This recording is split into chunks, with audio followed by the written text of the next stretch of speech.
Nós convidamos o pregador desta noite para estar na tela conosco. Temos o privilégio e a alegria de receber hoje, como mensageiro de Deus ao nosso coração, o pastor Vinícius Jordão, um jovem pastor. Ele é pastor da Igreja Presbiteriana no bairro Petrópolis, em Ceres, no estado de Goiás. Então, nós temos o prazer de recebê-lo. É amigo do reverendo Renato, amigo do licenciando Daniel, né? Faz o curso, creio que de mestrado, lá no Andrew Jumper, não é isso, reverendo? Então, nós temos muita alegria em recebê-lo. E o irmão falará ao coração da igreja aquilo que Deus já colocou no seu coração. Seja muito bem-vindo. A palavra é sua. E como dizia o reverendo Guilhermino, e os ouvidos são nossos. Estamos atentos àquilo que o irmão falará nesta noite. Amém. Obrigado, pastor Isaías. Obrigado, pastor Renato, a Catedral Presbiteriana. É um prazer, uma alegria muito grande estar aqui com os irmãos. E estamos aqui para compartilhar da palavra de Deus. E como já foi dito aqui, a igreja é a Igreja Presbiteriana do Petrópolis, mas é em Ceres. Isso é muito, muito interessante, porque a gente sempre recebe mensagem aí pelo Facebook, pelos meios da internet, né, perguntando onde é que é essa igreja aqui no Petrópolis, no Rio de Janeiro. Eu falei, não é aí, é em Ceres, Goiás, e é um prazer, assim, estar aqui com os irmãos.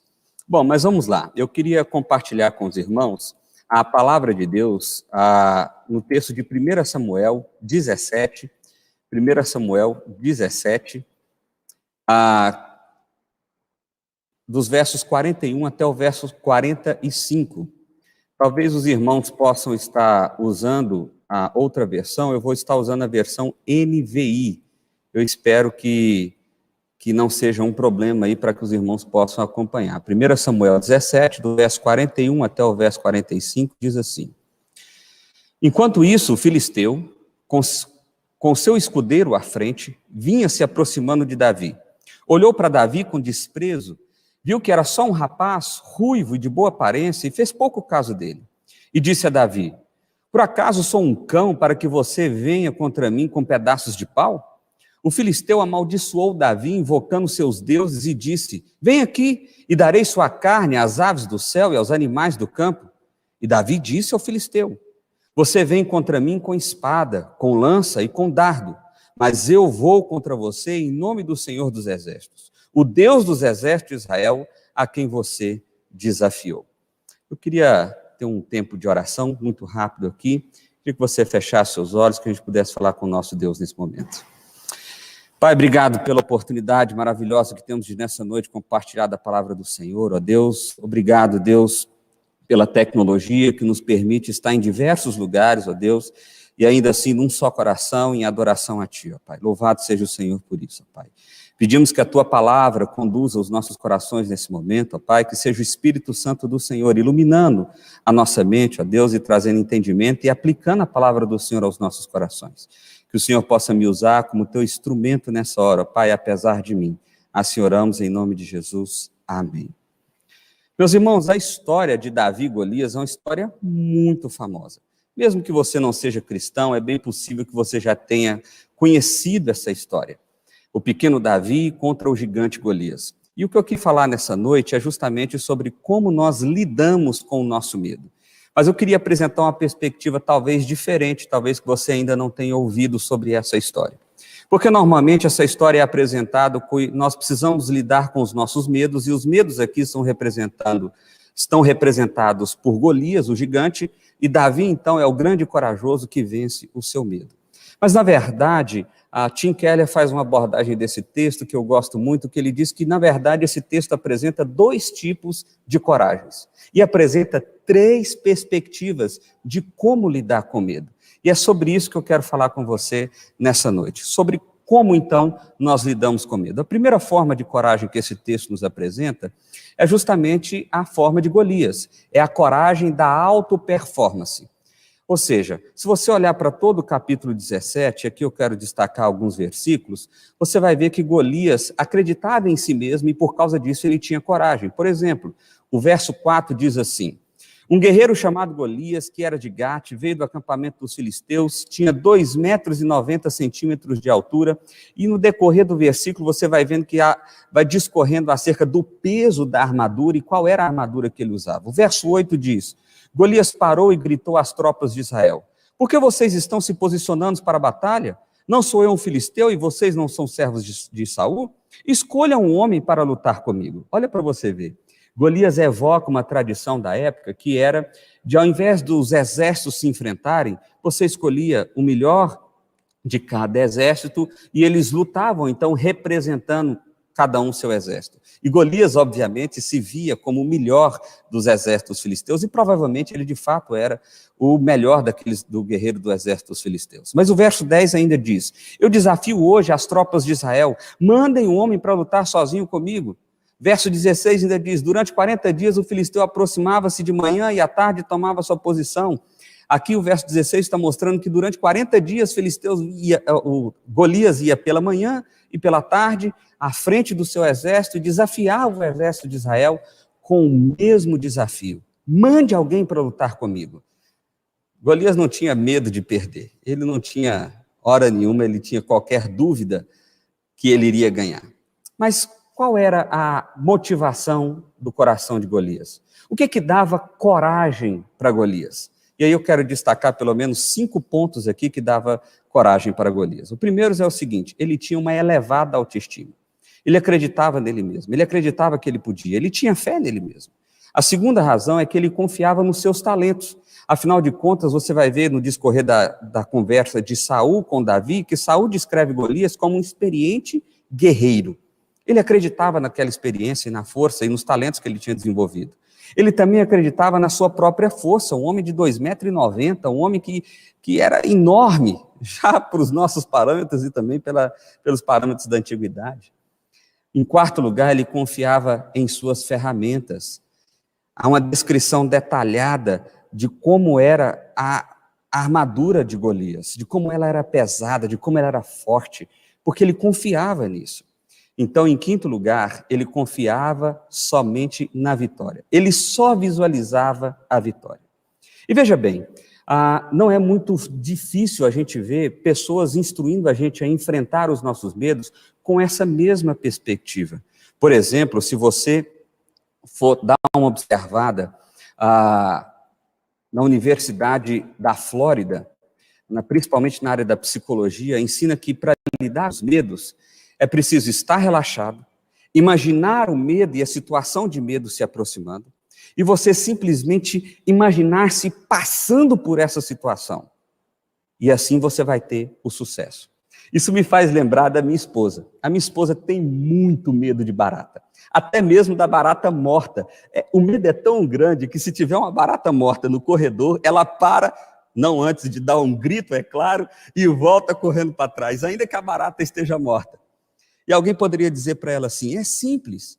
Imagine você naquela situação, imagine você passando pelo medo, passando pela barata e assim vencendo o seu medo. É assim que nós somos ensinados, a acreditar em nós mesmos, a ter fé que nós podemos, a imaginar que nós podemos fazer e confiar o quanto nós somos bons e a gente vai lá e faz. Qual é o problema desse tipo de coragem?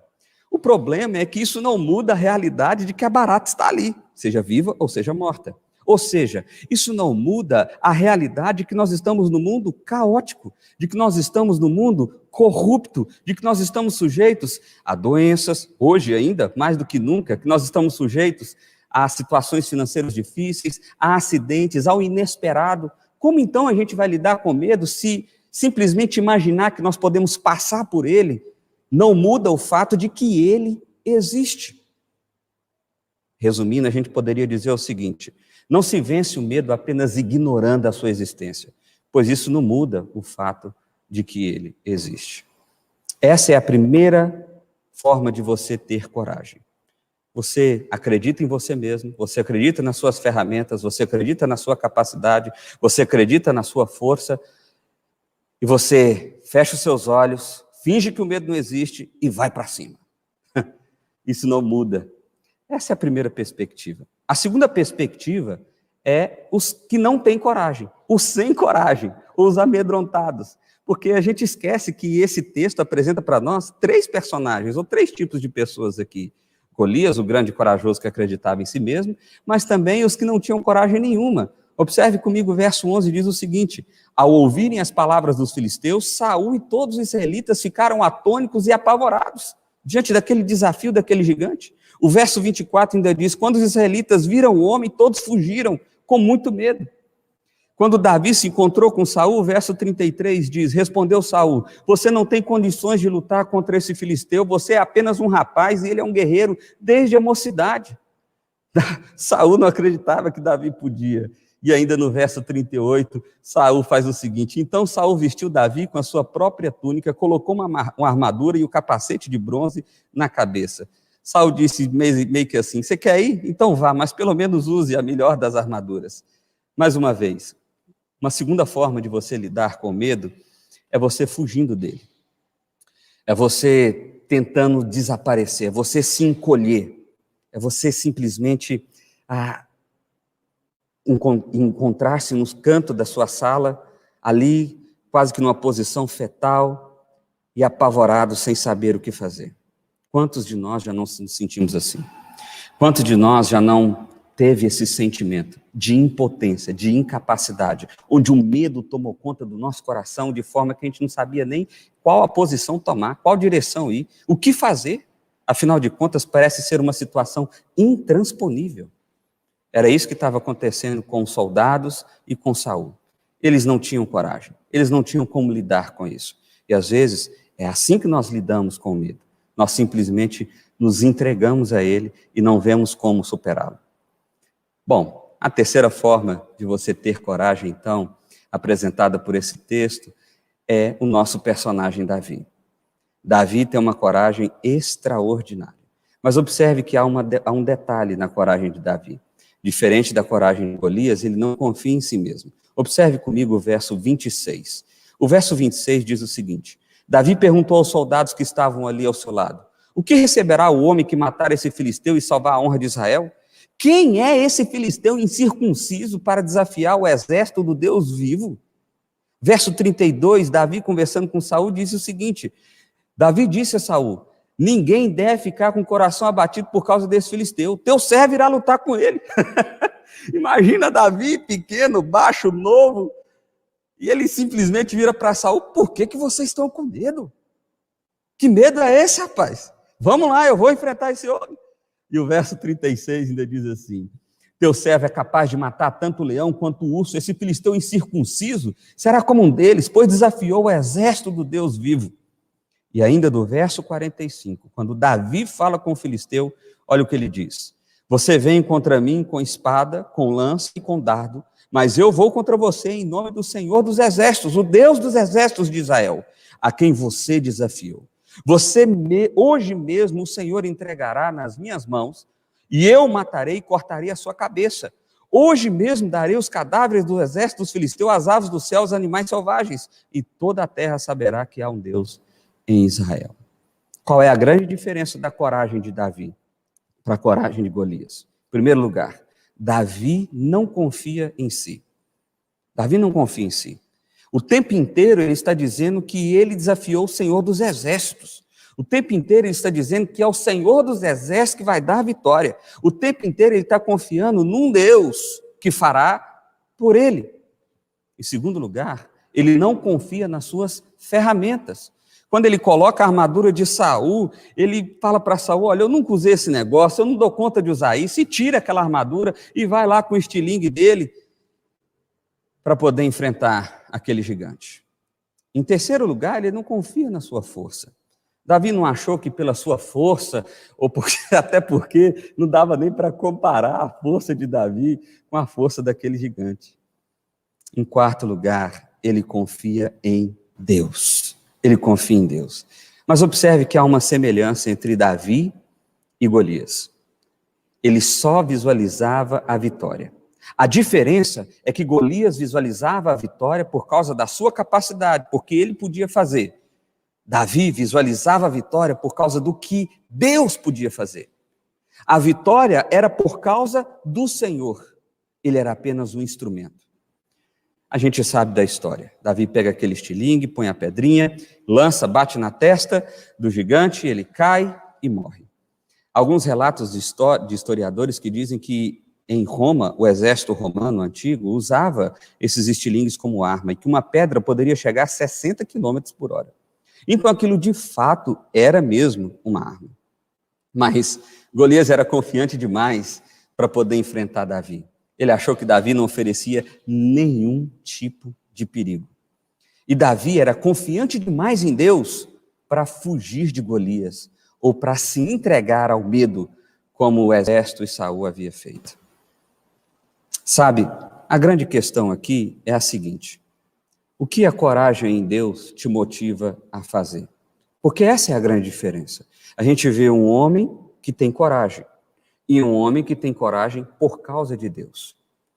Diante do cenário que nós estamos vivendo, eu tenho recebido mensagens e mais mensagens de pessoas que têm perdido a vida, de pessoas que estão passando dificuldade, de pessoas que estão doentes, de pessoas que estão aguardando para ser atendidas. Há tanta dor em nosso meio. Mas quando você olha para o Senhor,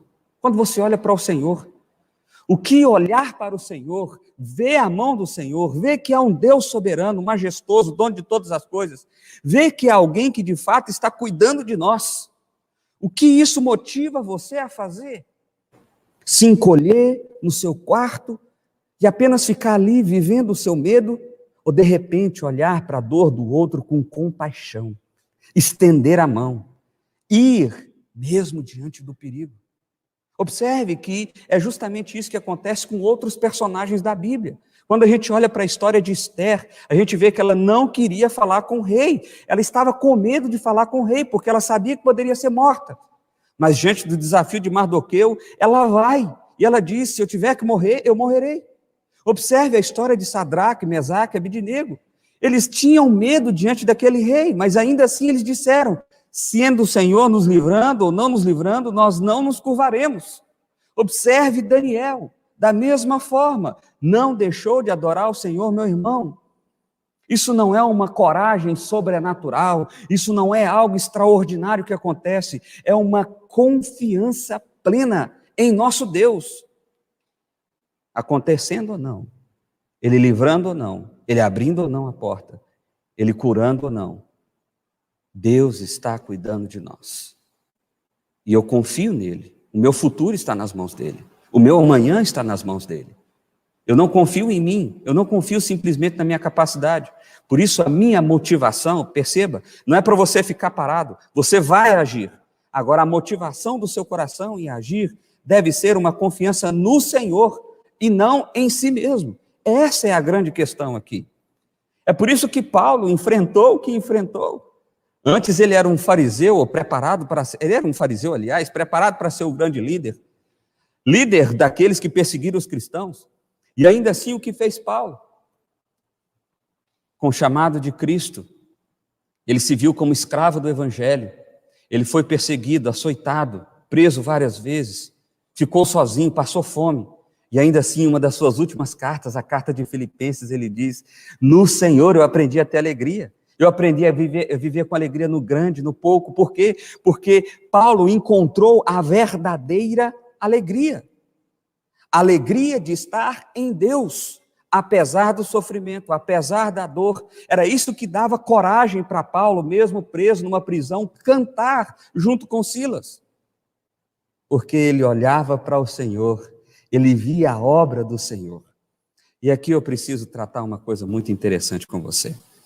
O Evangelho não mostra a história de Davi, ou melhor, Deus não está contando a história de Davi para dizer que ele é a nossa grande inspiração. Não, na verdade a história de Davi nos aponta para um representante muito maior. Assim como Davi representou o exército de Israel, vencendo Golias e vencendo aquela batalha, porque os filisteus depois correram com medo e de fato eles foram mortos. Agora nós temos um grande representante, o próprio Deus encarnado, Jesus Cristo, nosso Salvador. Nós não precisamos vencer os nossos medos, porque alguém venceu por nós. Cristo Jesus morreu naquela cruz, nos garantiu a alegria verdadeira e a alegria eterna de um relacionamento vivo com Deus majestoso, dono de todas as coisas. Quais são os seus maiores pesadelos? Nós não queremos perder o amor, a riqueza, nossas vidas, não queremos ficar doentes e não queremos morrer. Mas o maior medo que nós deveríamos ter é ficar alienado da graça salvífica do nosso Deus, do nosso Salvador. Porque isso é a verdadeira perdição. Essa é a verdadeira perdição. Eu quero concluir aqui então com algumas aplicações, para a gente terminar de maneira bem prática. Primeiro, a verdadeira coragem, a que você vê em Cristo Jesus, não é a ausência de medo, é a presença da alegria. Segundo, o cristianismo é a única religião que diz que Deus se tornou tão vulnerável que ele teve que aprender a ser corajoso. Observe, Jesus teve medo. Lá no Getsêmani ele disse: Senhor, afasta de mim esse cálice. Mas ainda assim, ele foi adiante, porque ele sabia o que estaria como consequência daquela atitude. É o terceiro ponto. Jesus teve medo, mas sabia que tudo o que aconteceu levaria à alegria, pois lá na frente, ele estaria com todo o seu povo por quem ele morreu, à mesa, nas bodas do Cordeiro. Imagina isso, meu irmão. O que você tem medo? O que você tem medo? O que de pior pode nos acontecer? A morte? Pois bem, Cristo venceu a morte. Cristo venceu a morte, Ele nos deu vida e vida eterna. E é para essa vida que nós olhamos com esperança, e é por causa dessa vida que nós temos coragem o suficiente para enfrentar os medos que nos assolam, e nesses dias não são poucos. Se você faz algo por não ter medo, isso não é coragem, isso é falsa coragem. Porque se você acredita em você mesmo, ou simplesmente você imagina, o medo não existe, então eu vou adiante, isso não é coragem. Você não está enfrentando o medo. Fingir que ele não existe, não faça com que ele não exista. Em quinto lugar, ao olhar para a cruz, temos força para enfrentar a corrupção, a doença, os acidentes, o inesperado, a dor e o sofrimento. É só olhando para a cruz. Ele é o verdadeiro substituto. Cristo não é apenas uma inspiração, Ele é o Salvador. Ele é aquele que nos redimiu, Ele é aquele que nos deu identidade, Ele é aquele que nos deu propósito, Ele é aquele que ressignificou a nossa vida. E nada pode nos separar do amor dEle. Nada, porque nós somos unidos, selados. Eu quero terminar com uma última frase. Uma frase simples, mas que eu quero resumir um pouco do que nós falamos aqui. O Evangelho é o único lugar que diz que você não precisa vencer os seus medos. Você precisa confiar naquele que venceu todos eles no seu lugar. Jesus Cristo, o nosso Salvador. O nosso Salvador. Queria que a gente tivesse um tempo de oração. Feche seus olhos, vamos falar com o nosso Deus. Pai, obrigado, Deus. Obrigado porque o Senhor revela essas verdades tão maravilhosas, ó Pai, nesse texto e tantos outros textos da Bíblia, Pai. Onde o Senhor mostra, Pai, que nós podemos ser vulneráveis, fracos, medrosos, mas graças ao Senhor, ao seu amor, à sua aliança, Pai, o Senhor nos redimiu e venceu todo o nosso medo. O Senhor ressignificou quem somos, o Senhor nos deu identidade, nos tornou filhos e herdeiros da eternidade. Obrigado pelo teu amor, ó Pai. Obrigado, Deus. Eu peço ao Senhor, ó Pai, nesse momento, há tantas pessoas com medo, por diferentes situações, por diferentes circunstâncias, ó Pai, que estão apenas no canto da casa, onde o medo já venceu. Pai, em nome de Jesus, abra os olhos dessas pessoas, que elas possam ver aquilo que o Senhor fez na cruz do Calvário, que elas possam ver o que aquilo significa, o tamanho do amor do Senhor por nós, ó Pai, e como o Senhor nos libertou do pecado, da morte, do medo, do inferno, da corrupção, porque no Senhor, ó Pai, e por causa do Senhor nós somos mais do que vencedores. Em nome de Jesus, ó Pai, nós fazemos esse clamor ao Senhor, porque os dias são maus, mas no Senhor nós temos força para enfrentar, para caminhar e para ir adiante. Louvado seja o Senhor, em nome de Jesus. Amém. Pastor Vinícius, receba a nossa profunda gratidão. Amém. O irmão foi instrumento de Deus para falar ao nosso coração.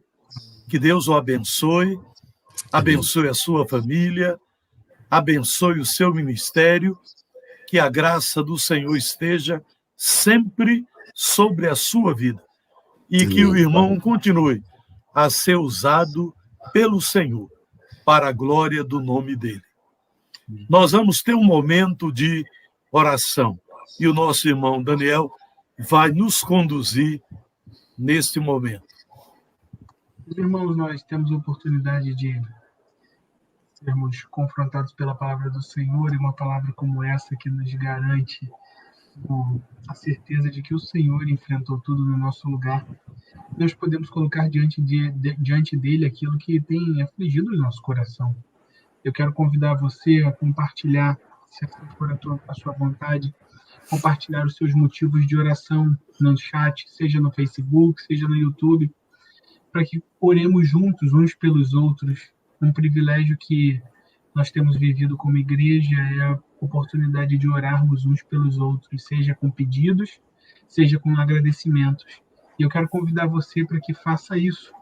E enquanto, como a gente tem um pequeno atraso, né, até chegar aqui para mim os comentários de vocês, eu quero, pastor Isaías, pastor Vinícius, ressaltar que nós temos irmãos de várias partes do Brasil nos acompanhando.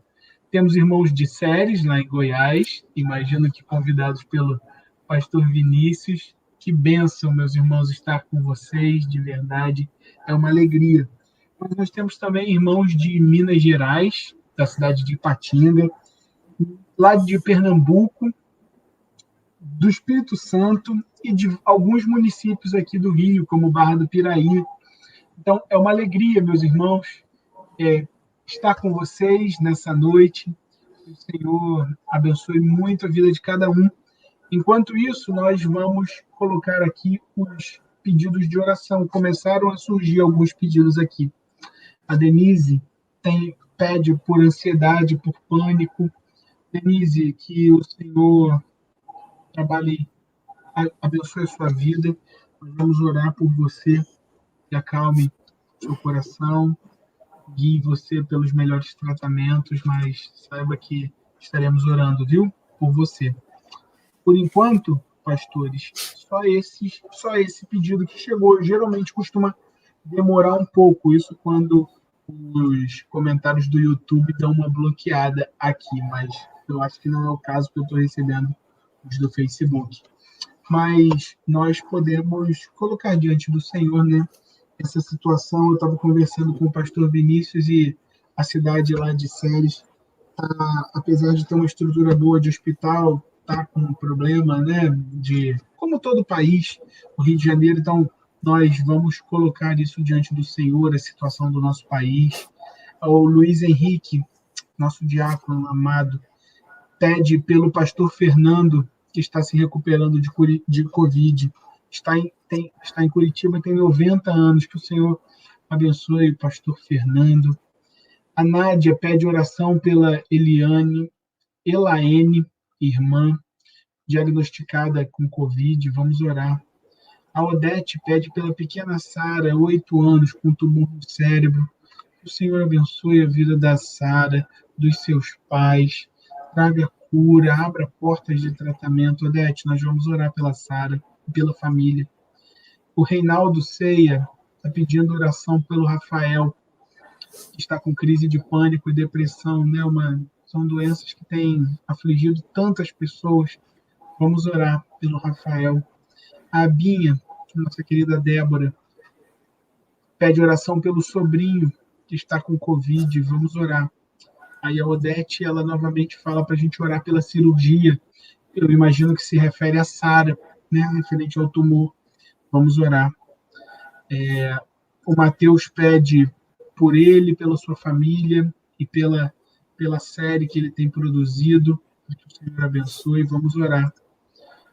O Isaías pede oração pelo seu pai Pedro, que está internado em Laminha, Minas Gerais.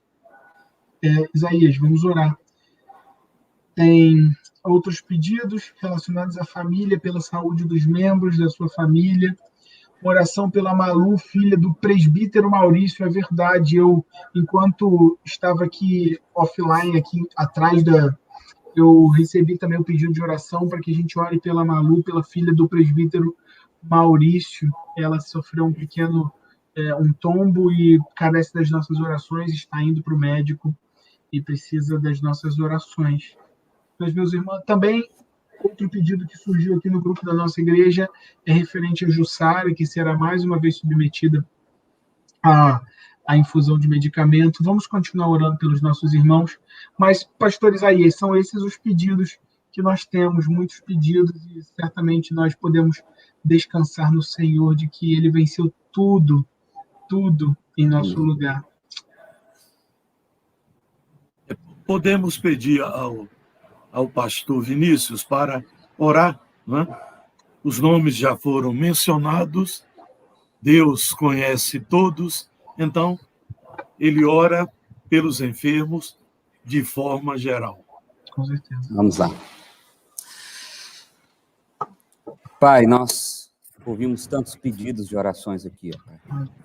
Pessoas doentes, pessoas com depressão, síndrome de pânico, pessoas que precisam, ó Pai, da mão do Senhor, de graça sobre o trabalho, famílias, ó Pai, que têm passado por tantas dificuldades, pessoas que vão ser operadas, passarem por cirurgia, ó Pai. Certamente, ó Pai, tudo isso amedronta o nosso coração. Tudo isso traz incerteza sobre nós, ó Pai, mas mais uma vez queremos clamar a Ti, ó Deus, erguer a nossa voz ao Senhor e pedir ao Senhor, ó Deus, venha com Teu Espírito Santo, ó Pai, sobre os nossos corações. Traga a paz que excede todo o entendimento, ó Pai. Traga a cura àqueles que estão doentes, ó Pai. Traga calma e tranquilidade àqueles que estão desesperados, ó Pai. Pai, que em nome de Jesus seja o poder do Senhor atuando sobre a sua igreja, com graça e com misericórdia, ó Deus. Que nós possamos testemunhar, ó Pai, do Teu poder com pessoas se recuperando, ó Deus. Pessoas recuperando o seu emocional, recuperando a situação física, ó Pai, recuperando a questão do trabalho econômico, ó Pai, que em nome de Jesus, ó Deus, nós confiamos no Senhor, por isso clamamos ao Senhor, ó Pai. Nós erguemos a nossa voz ao Senhor, ó Pai, porque não temos capacidade de fazer nada, mas o Senhor tem capacidade de fazer tudo e qualquer coisa, Pai. Por isso nós clamamos a Ti, vem sobre nós, vem sobre todos os pedidos que aqui foram expostos, ó Pai, de forma especial, e derrama do Teu poder, da Tua graça, em nome de Jesus. Amém. Amém. Amém. Nós vamos impetrar a bênção e após, cada um vai fazer a sua despedida. Que a graça do nosso Senhor e Salvador Jesus Cristo, que o amor de Deus, nosso eterno e poderoso Pai, que a comunhão, as doces consolações e o poder do Santo Espírito repousem sobre nós e sobre todo o povo de Deus, hoje e sempre. Amém. Amém. Pastor Vinícius, a sua despedida. Pastor Isaías, Daniel, muito obrigado. Foi um prazer assim enorme, uma alegria muito grande poder estar com os irmãos assim online, né? A gente louva a Deus pela tecnologia que nos permite fazer isso. E é uma alegria muito grande mesmo. Deus abençoe a Catedral, Deus abençoe o pastor Renato, um amigo querido, que Deus possa derramar da graça dele sobre vocês, e a gente louva por essa igreja que tem impactado tantas vidas há tanto tempo, né? Louvado seja o Senhor por isso. Muito obrigado mais uma vez pelo convite. Um prazer muito grande tê-lo conosco. Daniel. Pastor Isaías, pastor Vinícius, primeiro quero me referir a você. Muito obrigado, viu? Por ter sido instrumento do Senhor nas nossas vidas, que o Senhor continue a usar você para continuar a lembrar dos filhos do Senhor que nós podemos descansar no Senhor que fez tudo por nós, que você continue sendo boca do Senhor aonde Ele te levar. Muito obrigado por essa noite, pela sua palavra, que Deus abençoe a sua igreja, a sua família, viu?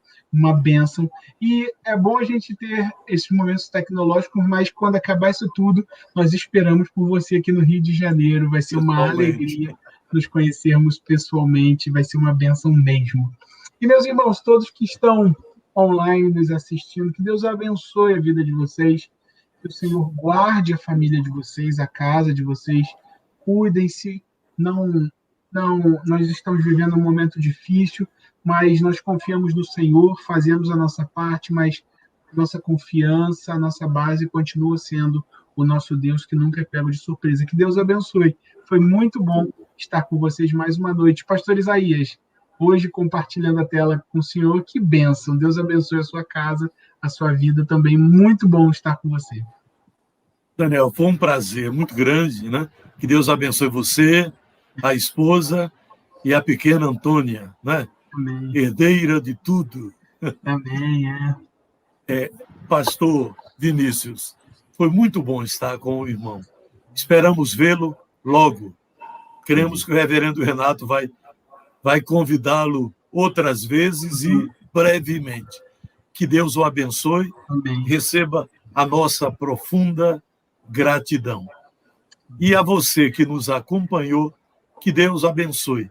Você, família, e na próxima quinta-feira, às 20 horas, nós estaremos de volta. Que Deus o abençoe. E que a paz de Deus, que excede todo entendimento, guarde o seu coração e a sua mente em Cristo Jesus. Amém. Uma boa noite. Amém. Boa noite, meus irmãos. Boa noite.